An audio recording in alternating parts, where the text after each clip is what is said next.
Hello, welcome to today's video. My name is Eric, and today we're going to be talking about a substantial change in an SEC and FINRA rule that previously was installed in 2001. It is known as the pattern day trader rule, and we're going to talk about what it is and what it has changed to and why it could be good or bad.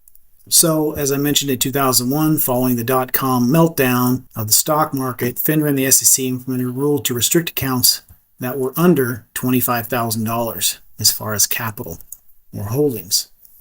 And they called it the pattern day trader, PDT rule.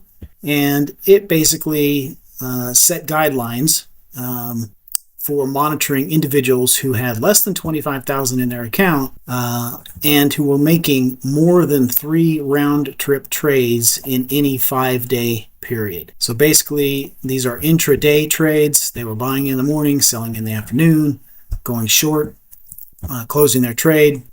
Whatever the case might be with options or equities, they were entering the market and exiting the market in the same day. And the pattern day trader rule was implemented to protect investors from massive losses or borrowing more than they can cover in their holdings or cash. And so this limitation by having only 3 round trips in any 5-day period was to curb bad behavior or excessive trading in the market in either equities or options. Well, as I mentioned, this has changed. And we're going to talk a little bit about what those changes are and what it means to you. So let's look at this. The new pattern day trader rules.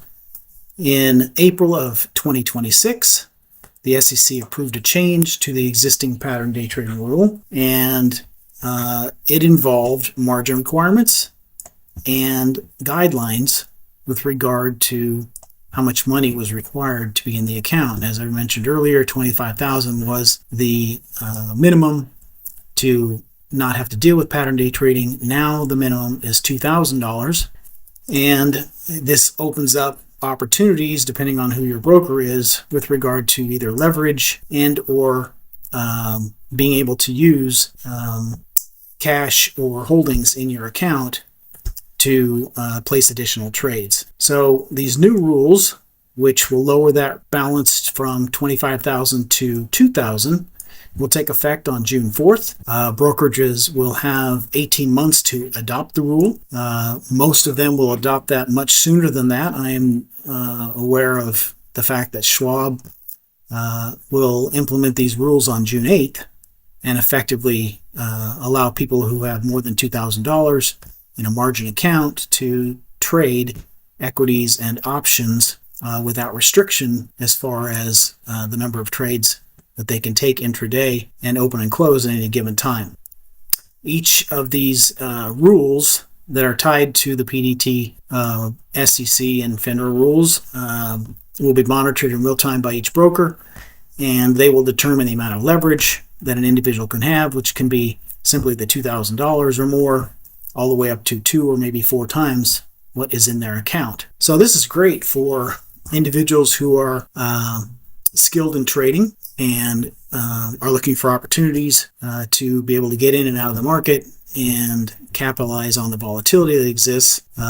Since 2001, when this was implemented, things have changed substantially with regard to technology and the way things are monitored, and certainly the fees associated with putting trades on have reduced substantially. And so this is a good thing in general for the opportunities. However, let's talk about some of the cautions. With the opportunity to trade more comes some of the risks that are associated with trading, which such as overtrading and overleveraging, 2 things in which people who are not experienced, who jump into trading, can easily fall into as far as traps go.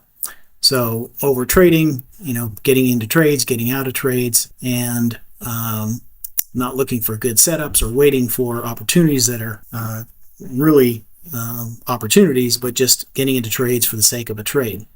Over leveraging, where they've put more money into a trade than they should have, or they're adding to losses in an existing trade.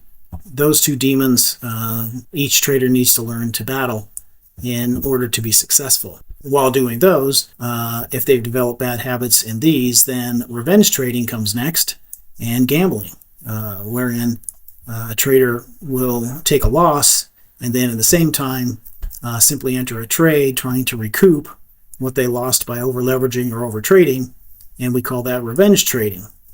This, again, is a demon that needs to be dealt with, and along with gambling, can create some bad habits in which you can blow up your account and find that you are not exhibiting good behavior. In fact, you're exhibiting bad behaviors. And we want to avoid that. Well, having a plan is crucial in especially a situation where the rules have changed and you were limited to three trades or 3-round turns in any given 5 days. Now you have a wide open field of opportunity, but you don't have a plan, and that's a recipe for disaster. So we recommend that you explore programs and training and education that revolve around having a plan and being able to execute that plan and not get caught in overtrading, over-leveraging, revenge trading, or gambling. I hope the video has helped you in understanding the pattern day trader rule and the change. You can speak with your broker about when they're implementing their adoption of the rule, and you'll know exactly when you can take advantage of it based on who your brokerage is. If you would like any more information related to options trading, putting together and having a plan about any strategies related to options, click on the link below and we'll be glad to send you information or point you in the right direction with regard to what the opportunities look like with this pattern day trader rule change.